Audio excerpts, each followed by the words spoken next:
दोस्तों यहाँ बैठे थे प्रकृति की गोद में, पहाड़ों में, झरने के पास, साफ पानी और ये नीलकंठ के रास्ते में है। जब भी कभी प्रकृति के पास आता हूँ मैं तो खुद को और जानने का और मौका मिलता है। हम भी प्रकृति हैं तो हमें पता चलता है कि हम क्यों हैं, किस लिए हैं, किसने बनाया है, क्यों बनाया है। इन सवालों के आप जवाब ढूंढोगे किताबों में तो आप अपनी विचारों को ही ऐड ऑन करोगे, अपने दिमाग में एक नॉलेज, एक इन्फॉर्मेशन भर लोगे, फिर उसी को आप बताते रहोगे कि ये एनर्जी होती है, ये प्रकृति होती है, ये परमात्मा होता है, ये मन होता है, ये विचार होते हैं। लेकिन आपने महसूस तो नहीं किया ना उसको, कभी उसकी कभी झलक तो नहीं देखी ना, उसको देखा तो नहीं ना कि हाँ ये है। उससे मिलन तो नहीं हुआ ना, उसको जान तो नहीं पाए ना। और जब आप प्रकृति के साथ बैठते हो, मिलन होता है, तो जो एहसास है उसको कभी फील करिए। आराम से बैठ के अपने विचारों की दौड़ को कम करके, अपने फ्यूचर की चिंताओं और पास्ट के दुख को भूल के, तो आपको अगर जानना है खुद को, और बस आपको देखना है, चाहे आप ट्रैफिक में हो, चाहे आप पब्लिक में हो, आप देखिए कि चल क्या रहा है। आप ये देखिए कि चाहे आप अपने विचारों को ही देखिए, जो प्रकृति है, जो हमें मिला हुआ है, जो ये मैं, ये जो हमें शरीर मिला हुआ है, ये माध्यम है आपको परमात्मा से मिलाने का, एक जरिया है, एक एनर्जी है जो आपको उससे मिलाएगी।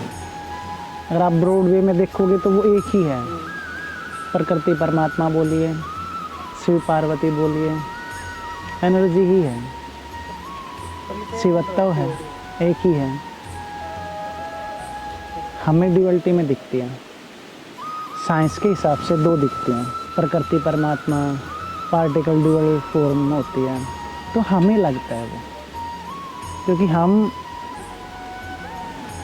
नैरो एंगल से देखते हैं, वो छोटी सोच रख के देखते हैं, तो हम जान ही नहीं पाते कि वो जिसकी हम बात भी कर रहे हैं, क्या वो हमारी कल्पना में समझता है।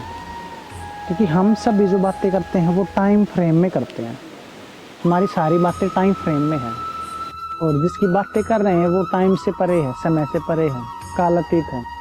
खुद को थोड़ा सा टाइम दीजिए, थोड़ी सी भागदौड़ कम करिए, आपको पता चलेगा आप क्यों हो यहाँ पे। आप इस भागदौड़ के लिए नहीं बने हो, अपने लालच के लिए, अपने सारी चीज़ों के लिए, अपने सेविंग करनी, पेट पालना, अपनी इच्छाएं पूरी करनी और यहाँ से चले जाना। आप सब इनके लिए नहीं बने हो। ये काम है, ये पार्ट ऑफ लाइफ है, पूरी लाइफ नहीं है। तो अगर पूरी लाइफ आपको देखनी है तो आपको बिल्कुल शांत बैठ के देखना पड़ेगा कि हमारा उद्देश्य क्या है।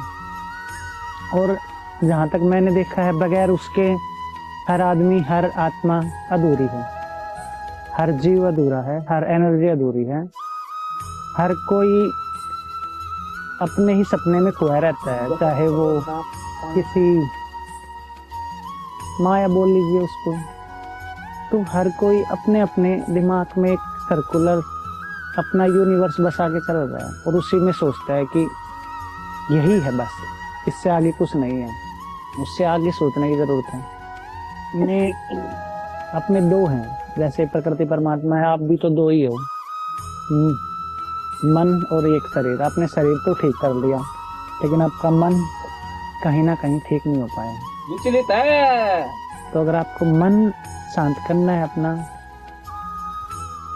शांत बोल सकते हैं उसको, यही बोल सकते हैं कि हम देखें उसके विचारों को, उसके कि उसमें क्या चल रहा है, क्या आ रहा है, क्या बह रहा है।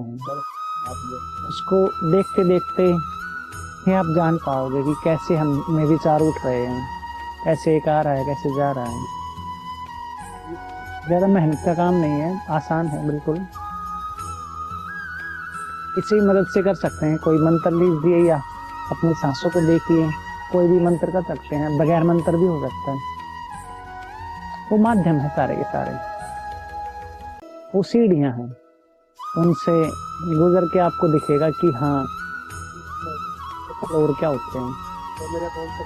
बहुत सारे आदमी सीढ़ियों पे ही अटक के रह जाते हैं, और बहुत सारे फ्लोर पे।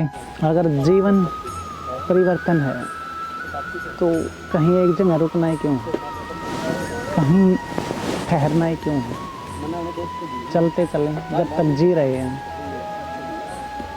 जब तक हैं, अपना रोल अच्छे से अदा करेंगे।